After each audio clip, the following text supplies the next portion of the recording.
Europe 1, il est 9h04. Last word, le dernier mot pour Louise Éclante. Bonjour ma chère Louise. Bonjour Thomas, bonjour tout le monde. Vous nous parlez ce matin d'un couple français qui court le marathon du pôle Nord, c'est ça ? Exactement, ils s'appellent Frédéric et Christophe et on peut dire qu'ils n'ont pas froid aux yeux. Ils reviennent d'un marathon au pôle Nord en effet.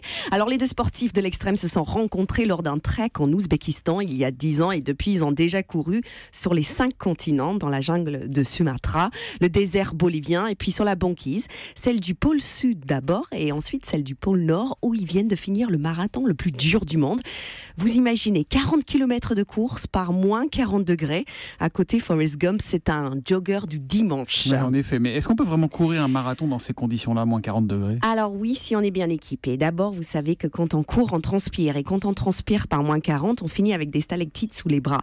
Alors la première chose que Frédéric et Christophe ont prévu, c'est des vêtements qui isolent du froid sans tenir trop chaud. Et puis ils ont pris des moufles essuie-glace, histoire de dégivrer leurs yeux régulièrement, parce que là-bas, on finit vite avec des glaçons dans les orbites.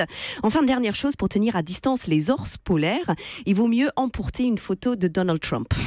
Ils ont fait une préparation physique aussi, j'imagine. Ouais, tout à fait. En fait, nos deux marathoniens se sont entraînés dans des entrepôts frigorifiques, ce qui n'est pas facile à dire, comme si vous faisiez votre footing chez Picard. Et puis, Frédéric est naturopathe et elle a encore des produits naturels qui aident le corps à récupérer dans ses conditions extrêmes. Par exemple, elle m'a parlé d'une plante, le Ginkgo biloba.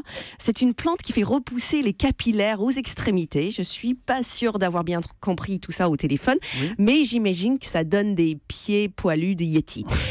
Bien sûr, il y a aussi le mental, la volonté de repousser ses limites. Et là-dessus, Fred et Cricri, c'est encore mieux que Mike Horn et Jannie Longo réunis. On dit Janine ou Janine ? Jannie Longo, ouais. Bon, ils ont fini à quelle place alors, Fred et Cricri, finalement ? Alors, Christophe a fait un super temps et Frédéric a fini première femme de la course, 6h21. Bravo. Je sais que normalement on ne parle pas d'âge de femme, mais là pour le coup je trouve finir première femme du marathon au pôle Nord à 48 ans, c'est vraiment incroyable, une Française formidable. Je tiens aussi à féliciter celui qui a fini dernier parce que franchement courir pendant 12 heures par moins 40 degrés, c'est aussi un sacré exploit. Vous pourrez peut-être s'entraîner, Julie qui s'entraîne chez Picard, elle en général entre les rayons. En poussant mon chariot, je cours dans les rayons. Cours. Merci beaucoup Louise Éclante.